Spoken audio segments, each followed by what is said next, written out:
I'm honored to call Irina Nevzlin, who is the chair of the board of directors of ANU, which is the Museum of the Jewish People. She's the president of the Nadav Foundation. And let me just say that the museum actually was fortunate enough to bring the most ancient Bible to the museum. It's exhibited over there at the moment. You're welcome to go and see it. They didn't pay me to say this, by the way. This was, again, off the record.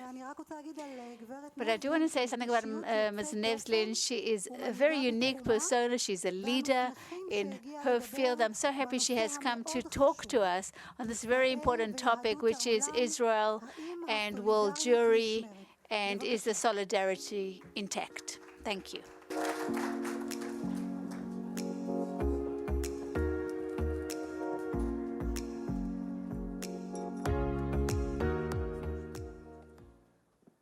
Hello. Wow, can't see you. Since we're talking about the future of the Jewish people, with your permission, I'll switch to English, if that's okay. Thank you. Good afternoon, everyone. I'm very happy to be here. I'm honored and excited to be part of Herzliya conference for a couple of years now. And I'm very happy that Herzliya conference and Amos Gilad are putting the issue of Jewish people, future of the Jewish people, as the not less strategic issue as Iran. We are living in the world of turmoil. It's happening everywhere. We are witnessing the catastrophic war in Ukraine, where hundreds of thousands of people are dying for absolutely no reason. It's everywhere, really. In Israel, over the last couple of months, we've been witnessing political crisis, which started as a dispute about the judicial reform.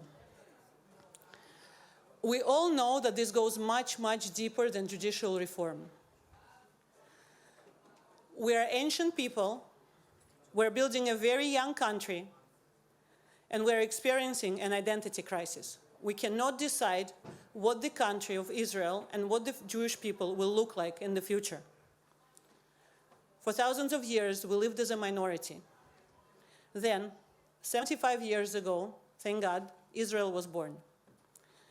And we started to create a new identity, and many of you here are Israelis, and we are creating this identity of majority.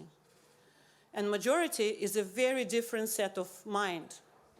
And then we have half of the Jews living around the world still as a minority in their countries. So this is a complicated matter. And what can we do about it? I strongly believe that in order to solve any crisis, you need to have three pillars: leadership, vision, and education. Now, we really need leaders who are doers. We have a lot of leaders who are talking heads with great points. We need leaders whose words are proven by their actions. And even more importantly, we need leaders that we can trust, that in the right moment will do the right thing. We as voters have responsibility to elect those leaders. Now, this will be not enough, because we need leaders with vision. This country was built on a vision created by Theodor Herzl. This was a great vision, and we see the result. Yet, we need a new and updated one. I call it Herzl Volume 2.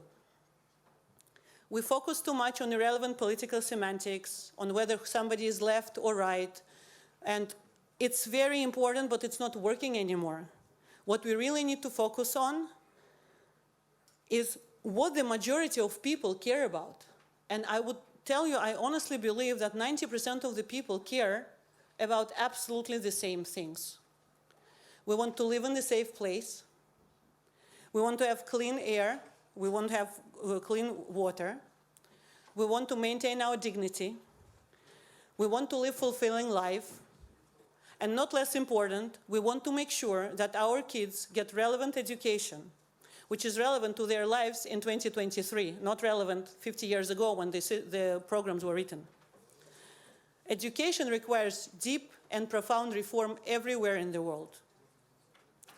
And my view is that to raise a generation of people that are resilient, adaptable to a volatile world that we live in, we need to help them build their identity skills. And what I mean by that is that every one of us, whether consciously or unconsciously, is dealing with the question, who am I and where I belong? But we need to provide children with skills to deal with those questions. If we want to have a future for ourselves and for our children, we must help them understand how you can strengthen your roots. Because only when you have a strong roots, you can actually be accepting of others. At ANU, and we spoke about that just a minute ago, the largest Jewish museum in the world, we put all our energy in helping people do exactly that, strengthen their roots. But we can do as much in the museum, and that's only a beginning. Identity should be taught from the very early age, and it should be part of every education system.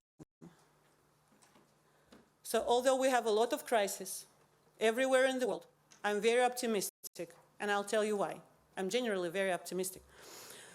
Firstly, our people have been through much more complicated times than what we're facing now. We've fallen and risen time and time again. So why would this time be any different? Then, through my work with ANU, Improvate, and many other things that I'm involved in, I encounter many passionate people who have all the skills needed to create a vision and to fulfill and execute a vision. Those devoted individuals, including you here, including everyone who cares, give me hope that together we can help kids deal with identity from very early age, build effective leadership, and execute a new vision. I know in my heart that together we can do it. Thank you.